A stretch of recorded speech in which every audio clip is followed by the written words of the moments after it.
Hello, everybody. My name's Angelica Corral with What in the World Events. And here today we have Mike Pasco. Tell us a little bit Uh, about yourself. yeah, hi Angelica. Thank you so much for having me today, coming out and doing this program today, this live event. And yeah, I'm super excited. Again, Mike Pasco. I mean, I've been had my business, Mental Wellbeing for Life. It's actually a startup. It's an extension of my other brand, Endurance for Life. So it's that's been going for about 20 years, and this is an extension that's been going for about a year. Super excited to support the employee experience. Creating incredible employee experience is what I'm really passionate about. Excellent, excellent. So today, employee experiences, one of the things that we are really concerned about is mastering the art of recruitment and retention. So I'll be asking some questions about that to Mike. So, Mike, why is recruitment and retention of employees important to you? It's such an important topic to me, and I think it really comes down to mental well-being. If I look at it, like an organization is really an entity. Therefore, it's not really nothing without its people. And there's no better way to ensure an organization has the right people than when the recruitment process is done right. And there is no better way to retain employees than focusing on creating what I would say like an organizational culture that supports the mental well-being of the employees, leaders, and their families. And I call that a mental well-being focused culture. Really, I've spent the last 20 years, creating incredible human experiences with athletes and people from all walks of life. Working towards their goals and working through adversity. At a point along the way, I created a philosophy that I truly believe in, and that is that every human experience from birth to death either improves or impairs the mental well-being of people and in turn their performance and potential. I This believe is the way I look at creating incredible human experiences, and really as part of the um, employee life cycle, I think it's so important. I mean, if we think about it, 60% of the world population is in the workforce. There's about 8 billion people on the planet, which makes it what about 5 billion people are consistently working, at over 2,000 hours a year. That's a lot of time for people to either have a work opportunity that's going to improve or impair the mental well-being of themselves. And one thing I want to get straight, and I think is really important about this Mhm. topic, is that Yeah. an organization, again, it's just an entity, so it's people within an organization are not 100% responsible for the mental well-being of employees. It's the role and the response. Their role and responsibility is really it's about not making it worse, and whenever possible, supporting the eight dimensions of wellness for the employees. So I truly believe that an organization, makes a shift towards committing to, creating a mental well-being focused culture. We probably will not need to have these conversations anymore about recruitment and retention because everyone will want to work at these places because they're incredible. That's awesome. Yeah, and I think part of recruitment and retention is letting employees speak their mind, letting them ask questions. So after 30 minutes, that's what we're going to ask our audience here to feel free to put in some questions in the comments because at after 30 minutes we're going to go over your questions with the Q&A. So we're trying to practice this recruitment and retention. So thank you so much for that comment. That was wonderful. So why do you think it's crucial to focus on recruitment and retention to build a successful, thriving organization? It's such a complicated area, and to be honest, I guess I have two perspectives on it. From the employee's perspective and from the organization's perspective. So first from the employee's perspective, it's Mhm. about it's about first impression. How many people in the audience today, work at some sort of part of the employee life cycle from attraction to exit and anywhere in between. If you were going to look at that experience that you're providing today for people, or people that aren't necessarily in the employee life cycle, what is that experience like? I have 3 kids, and if I was going to ask them the question, how was work today, or how are things going at work? What would we want our kids, our spouse, our friends, ourselves to think about that employee life cycle? Like, Yeah. what, how are they treated? Would it be a good experience for them? Is it something that we would be proud of, they're proud of? I think the recruitment and onboarding process is really, it's the first date. I mean, we've all gone on first dates. Mm-hmm. And I think it's about making that first impression. And every one of us has expectations of how that first date is going to go. And Yeah. so I think it's really about us, about meeting or exceeding a new employee's expectations, I think is really important. And in many cases, I think it's about the impression an employer gets that will represent what they think the entire employee experience is going to be. So that's kind of from the employee perspective. And I think another part that's really critical is from the organization's perspective. It's about building culture. I Mm-hmm. mean, the people that are chosen during the recruitment process are going to be representing your organization. Let's be honest. They're a direct mirror image of exactly what our culture is and everything about our organization. So I think it's critical that people are chosen based on their values, how those line up with the organization. And I think that millennials and Gen Z are doing a wonderful job, honestly, in this part of the recruitment process, because those sorts of things, the talking about values and what's important to them, is actually, they're bringing it to the table. They're making it as part of their deal when they're trying to sign on with organizations. So in turn, I think it's really critical for us to start bringing our attention to that, because if there's a mismatch here, then there's very little chance that we're going to have to even worry about long-term retention, because things are just not going to work out. Yes. Honestly, I think. Yes. Those are some really good points. And I really like the thought about what would the employees say if they came home from work about their day at work.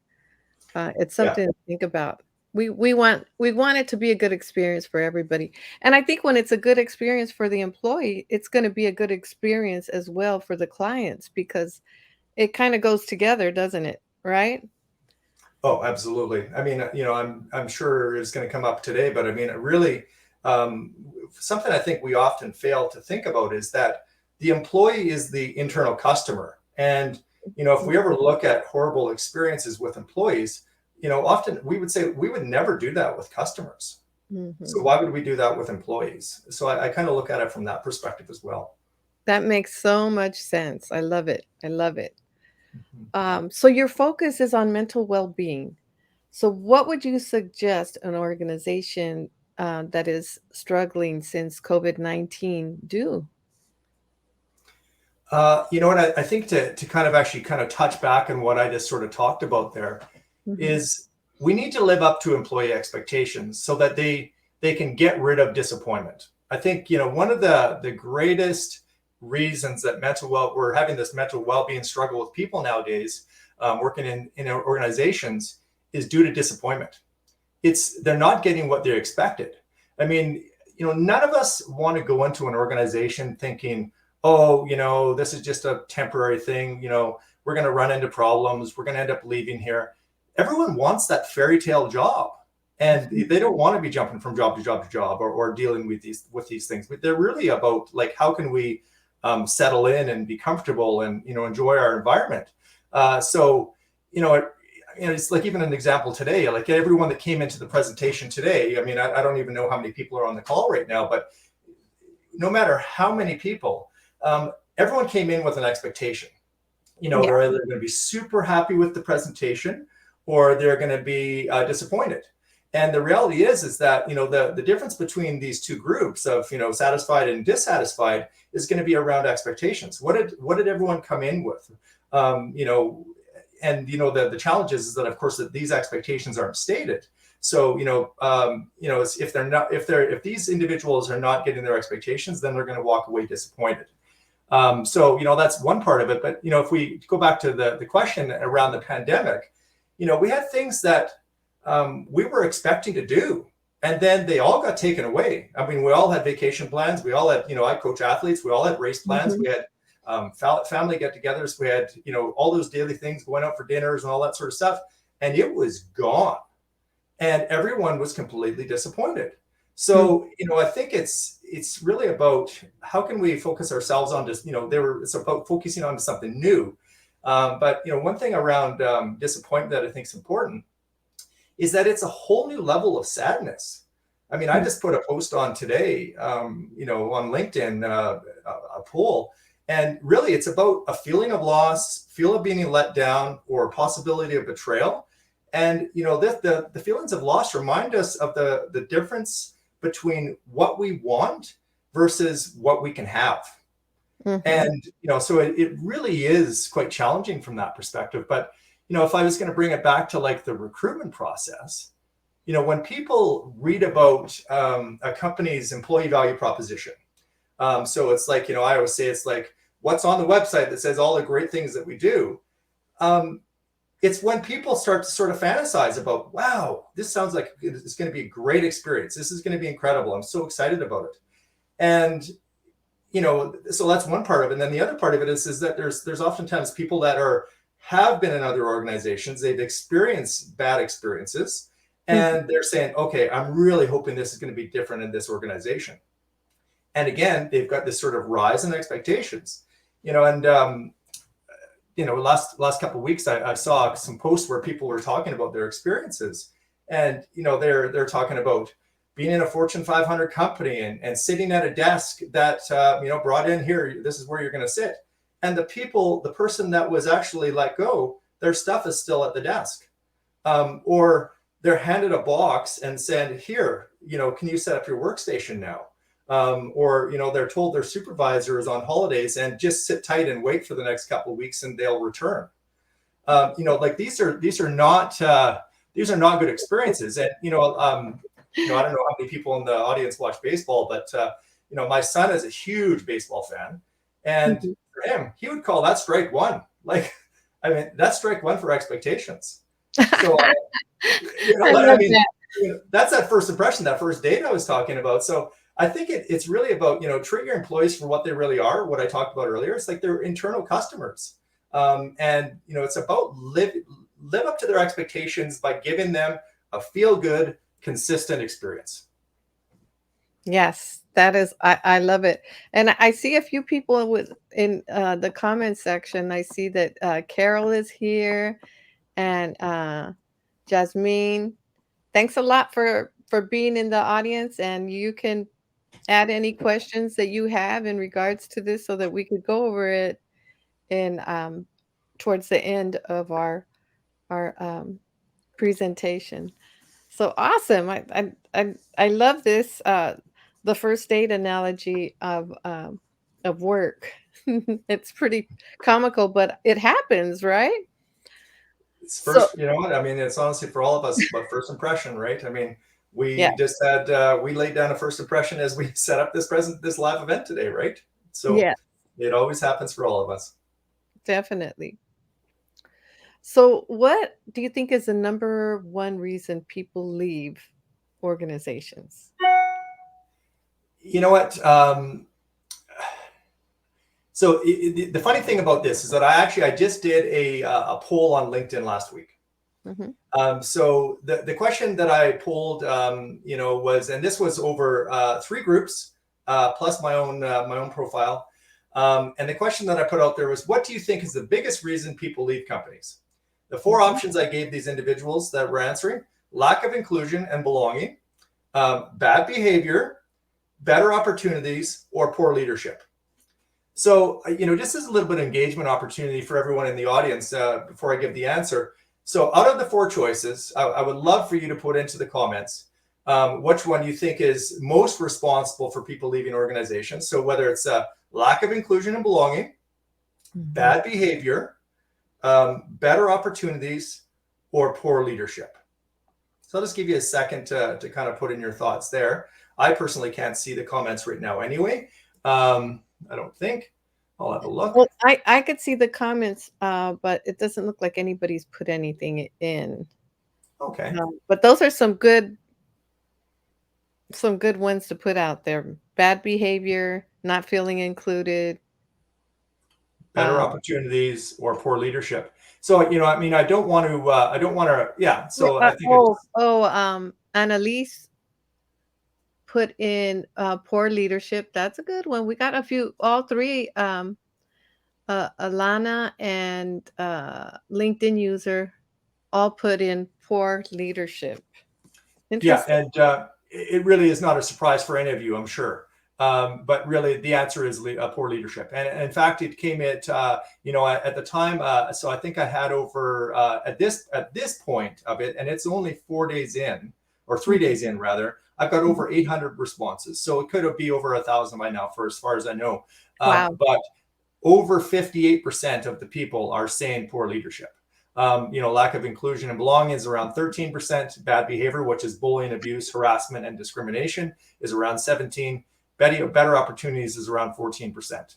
So, I mean, yes, it's not a real surprise. It's poor leadership. But the Wow. question comes is like, why is this a problem? And then when we kind of bring this back to the recruitment and retention perspective, like I look at it from the recruitment perspective and say, it's creating a bad reputation. I know yourself, Angelica, you'd shared experience with me, but if an organization is getting people that are jumping ship due to poor leadership, that is going to get around, and people are going to start avoiding applying for positions within that organization. I mean, say things such as Glassdoor or other different opportunities that are out there to really get a finite look into what these organizations are doing. So I think it's a bad reputation. And then the other part, from a retention perspective, is more than ever, people are not tolerating poor leadership anymore. They're starting to exit, look for entrepreneurial positions, such as myself. Mhm. Things are starting to change, and people are getting more educated around what leadership can be, what it should be. So the changes are starting to, the demands and to be honest, what I said earlier, the expectations are starting to grow. And I really do think the solution for all this is getting a organizational commitment to creating a consistent leadership experience as part of your employee experience strategy. And it's really going to come back to whether it be training or different parts, like as it's embedded into the employee experience life cycle. Mhm. And it's going to be about accountability to this commitment, and that's going to show up in employee performance reviews. Like really embedded it into that part of the employee life cycle where there's accountability. Definitely, definitely. So, I love all this. Let me see if there are any more. And thank you, everybody that has put in their comments. Yeah, Jasmine also mentioned poor leadership. Um, and let's see, we have also Victoria has a comment in there. So excited about all of your comments. And she said the feel good experience varies from individual to another. How do you ensure your strategic objectives align with the feel good experience of majority of the employees? That's a great question, Yeti. So we'll go over that question towards the end. And another LinkedIn user mentioned bad behavior. So Mm-hmm. yeah. So those are all great. Love that you guys are interacting with the questions and really enjoying all of this. This is a an issue that's really it's happening. So there's a lot of discussion about hiring diverse individuals for a fresh, innovative perspective. Do you have any recommendations for the best way to do this? Yeah, you know what? I really do. And like for me, it really comes back down to this needs to be more than an employee value statement on the company website, talking Mhm. about the views on diversity, equity, inclusion, and belonging. It really needs to be about taking diversity, equity, inclusion, and belonging and infusing it directly into the employee life cycle. I mean, there's no better way to find the right fit for a company culture than in the recruitment process. You're getting to know people at the very beginning part of this, as onboarding, all that. I mean, but really in that very, very beginning. And this process needs to be a co-create. It really needs to be, getting people from recruitment and onboarding professionals, and giving them direction and support from professionals in the diversity, equity, inclusion, and belonging space. So everyone working together. And, Yes. it really is, it's about, why they get together and they discuss, like, why is this important? There's a clear understanding of why this is important, and how this is going to impact the overall experience for people. What is it that we're going to be looking for in candidates? Is it going to be, what specific things are we going to sort of infuse into that process, so that there is a clear understanding of what diversity means, what inclusion means, what belonging means, equity, Yeah. and whether it be special training, or whether it be just even maybe people from the DEI space actually involved in the recruitment itself, Hmm. as part of the process. But Yeah. really, I can't stress enough the importance of infusing this directly into the employee life cycle, and having the complete organizational buy-in for creating incredible employee experiences, because it really is going to be the secret. Because right now, the way DEI, wellness, psychological safety, all those different things, they're all just add-ons. They're not infused directly into the employee life cycle. Therefore, they're set up to fail, because they're not actually given the opportunity to support everyone. And really, I think it's about everyone coming together to make it to work. Yeah, I think so too, and I have to say where I'm at, that it's very diverse, and I love it because everybody brings their own flavor to the table, and there's something that we could learn from everybody.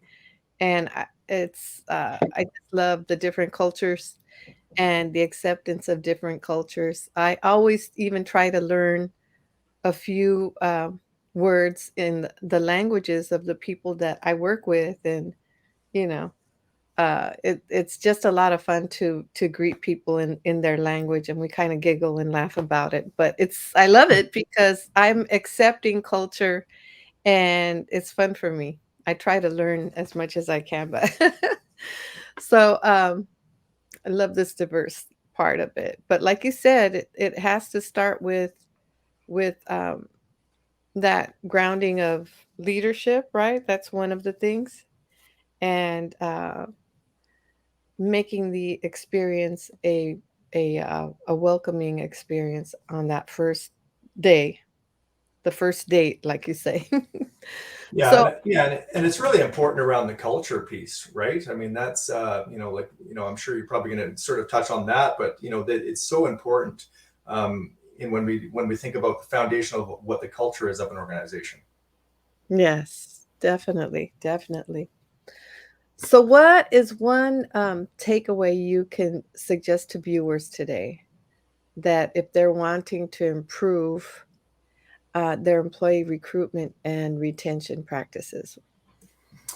You know what? I think I've kind of written down, sort of, kind of anticipating this. I've sort of given some thought to probably what would be around 4 ideas, and really, yeah, about 4 or 5 ideas. And I Mhm. think it's really, and I've always said this is so important. And this really comes down to around the idea of creating an incredible employee experience strategy.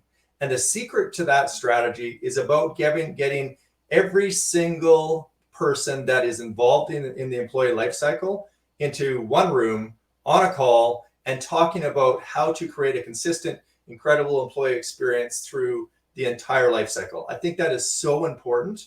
It's such an integral part of what is going to make this work. Right Mhm. now, I think, in my experience in larger organizations, there is quite a disconnect between, parts and pieces of the employee life cycle. And in my experience of working with a large organization and embedding psychological safety directly into that area, getting everyone that is a stakeholder in that area is so important. And all of those barriers that would normally pop up start to disappear. All those walls, they start to disappear as you Mhm. really get into getting everyone in the same room, because oftentimes there's that, oh gosh, I need to do this, but in order to do that, I need to speak with this person. If you get everyone together, it really makes a difference. And really a second part of that is, once you've got everyone together, it's about creating a vision of how you want that employee to feel, like, Mhm. through the entire employee life cycle, and the Yeah. impact of each of these on each of the stages of this, and how it's going to impact the mental well-being of the individual.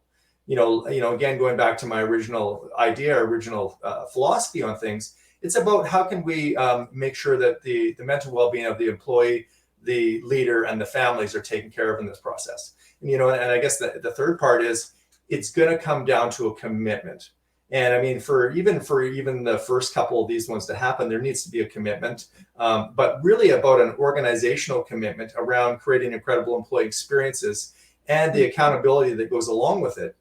And it's, again, as I mentioned earlier, it's a co-create process. So it's not something that is just going to be leadership. It's going to be leadership, and it's going to be all the employees, Okay. that are going to be involved in it. Oftentimes, I think we put a little bit too much towards leadership. Yes, they need to get it launched. We need to then start to co-create it. How do we want this to look? Because I think the struggle nowadays is that oftentimes organizations have been created, and when they first start off, they're so busy creating the organization, they don't think about culture. And then all of a sudden, years pass, and all of a sudden they're like, wow, we got really big. And now we have sort of a culture topic we need to bring up.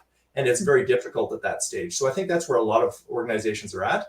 And yeah, so that's that. I would say that would be the third one. The fourth one would be around, again, what I sort of spoke to earlier, but in the complete package, is about infusing diversity, equity, inclusion, belonging, wellness, even accessibility, which is not talked about often enough, directly into the employee life cycle. Again, removing the add-on part of this whole process. So like it's we're often talking about budget cuts in DEI, budget cuts in wellness, budget cuts in the area of psychological safety, or any of these particular areas. If it's embedded directly into the employee life cycle, I don't think that we would be talking about budget cuts anymore, because it literally is foundational to the culture of the organization. So I think that's a really important part. And then the last one I would say is, again, I touched on it briefly, but this idea of consistent leadership experience. I really do think that it is about, I kind of think about it as like removing that, getting a great leader as being a winning a lottery experience. Like it's rare is kind of what people would say. And I think it is about identifying that, we've got this training, we've got a commitment, we've got accountability to the employees. And then, of course, everyone being involved in that process. And I think it would be really incredible. And honestly, that part of that accountability piece, it does go back to getting it back into performance evaluations, I think. Employee performance evaluations, and really saying that we're committed to it looking like this. And therefore, every employee, every leader would be accountable to making sure that was important and that it happened. That's great. I love those points. And I love also how you mentioned leadership, but also uh, getting feedback from the people that are working under the leaders, so that it's so they're working together and being heard. Um, I think that's wonderful. Great. So I see that we have a few questions. Did you want to add anything else, Mike, before I give you I think, permission? I mean, maybe I would like to sort of touch quickly, I guess, on the topic of culture. And I'm sure, I mean, there's even, I think, some questions possibly in there about that. But I think it's, excuse me, I'm just going to drink water here. I think Water it is really, good. I think it really comes down to is that, this needs to be a cultural decision. Mhm, Recruitment and retention is a cultural decision. mhm, I think it, and when I say that, it's about being really intentional. I think oftentimes that organizations look at culture as sort of an organic experience, and I really do think that it needs to have an incredible employee experience strategy attached to it.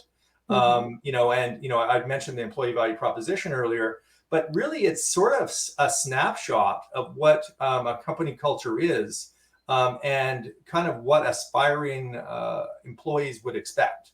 So kind of what I talked about earlier is avoiding that disappointment. Would really come by like making the employee value proposition Mhm. and the company culture one and the same. So it's the reality is the same as what it looks like on the website. Um, but yeah, I think it's really important, and I've already touched on the whole idea of making sure that everything is infused directly into the employee experience strategy. Yeah. But one thing I wanted to finish up on say is that you know I keep going back to this idea of mental well-being, and I know that it's not a topic that's often thought about in this recruitment and retention process. But I have a friend that works in the area of disability management, Mhm. and speaking with him, he says to me that 75% of the claims that he has come across his desk are directly related to mental well-being. I mean, any Wow. study that we would see online, etc., talks around 45-50%. He's saying specifically, and this is in Canada, for one of the largest organizations in Canada, 75% of these people would be coming due to mental well-being. And I think this is 100% preventable. Yeah. And I think it really comes back down to this idea of like expectations and disappointment. I think it's that gap in the middle, and supporting individuals with this idea of like supporting their 8 dimensions of well-being, and again bringing that gap between reality and expectations. So that's all I would like to add, but I would love to hear from everyone else and what their questions are. That's a great point. This mental well-being is it's real. Okay, so so good to see everybody here. We have Carol, Jasmine, Annalise, Alana, LinkedIn user Yeti. So this is what Yeti mentioned, and she said the feel good experience varies from individual to another. How do you ensure your strategic objectives align with the feel good experiences of the majority of the employees? It's such a great question, and I guess the reason that I say that is because for me it goes back to the idea around this 8 dimensions of well-being. Mhm. It's such a huge, like whenever we think about well-being, we often think about it, physical, mental, financial, social, Mhm. that sort of a concept. And when we have another four that we can kind of throw into the mix when we start looking at environmental, spiritual. I Mhm. always kind of blank when I get into talking about the seventh and eighth one. But the reality is that we've got these dimensions, and each of one of these dimensions is going to be areas that an employer are going to be able to look at. So that idea of infusing wellness directly into the employee life cycle, it allows us to look at the entire picture from that perspective and saying, okay, so for one person, financial well-being may be super important. Okay, well, did you know that we have this particular financial support for you as an employee? We have financial presentations that happen every month or whatever by our provider. We've got that. If we look at physical, we might be talking about presentations around physical wellness. We might be talking about sleep patterns. We might be talking about nutrition and how that will impact your performance as an employee. And we can start to go through each and every one of those. And the bigger picture, if we kind of zoom back at it, we're looking at it from, again, sort of, I dare say, like a shotgun blast of it, but really it's the idea that we've got everyone's needs are starting to be attended to when we Mhm. look at it from that wellness perspective. We're looking at it, what really I would say is, I always look at it like this and say that the mental well-being of an individual is the center of the universe. It's like the sun. Mhm. And it just so happens now that Pluto is no longer a planet. There's 8 planets around that sun, and I call those 8 planets the 8 dimensions of well-being. So those individual well-being, dimensions will have an impact on that mental well-being of the individual, that center of the universe, that sun. So it's really is our job with the employee life cycle is how can we make that experience complete? And the only way to make it complete is to really infuse wellness, diversity, equity, inclusion, belonging, and psychological safety directly into it. So a long-winded answer, but I hope that helps with that. Yeti. I like that. At our organization, I don't mean to be bragging, but we do have wellness, a department that focuses on wellness, and we have a person that does physical fitness with us, which is part of wellness. And we also have Wellness Wednesdays, and I'm Wendy Wellness. So that's my other position at my job, which is to encourage the parents um, to be well with their children and to help their children with be mindful and different techniques so that they can speak with their children in a way that is conducive to them learning and being relaxed. And so I think it's a wonderful thing that you're just mentioning that wellness is a big part of it, and diversity. And we had a really great comment about that. I see that a LinkedIn user mentioned, "Thank you for that statement. Everybody's brings a different flavor to the table. It is key to recognize that in an organization." And I love that. Thank you so much for that great comment. That was nice. Everybody's comment is great, actually. So thank you, LinkedIn user. And now we have Kanisha Blair asked, "Any ideas for some of the most effective unconventional sourcing strategies that work best for hard to fill roles, vacancies?" Unconventional sourcing strategies that work. You know what? I actually have to speak directly to say that the sourcing part of it, I really don't have experience in that area. I mean, I think if I was going to go back over this entire presentation, and certainly I will find that answer out for you. Um, I certainly know that there's some people that I could probably put you in direct contact with. But I think it really comes back to is actually going back to the experience in the beginning, Mhm. and getting how great your organization is out to the world. I think is going to be a really important part of that. And it's about them wanting to come to you because you're so incredible. I think is a really important addition there. But I'm just trying to think if there's any other parts, sourcing strategies that work best for hard to fill. Yeah, I think that's the best I can do for that one. I will certainly look into that for you and get some sources for you. But I think it is going to be about getting people to want to come to you. And if you have an incredible employee experience, I think that's where it's going to start to stand out above the rest. I love it. And I we're going to have another presentation, part 2. So you could bring that out in our part 2, right? That'd be great. Let's see. So Kanisha Blair Walcott, PhD, asks any. Oh, that was her question.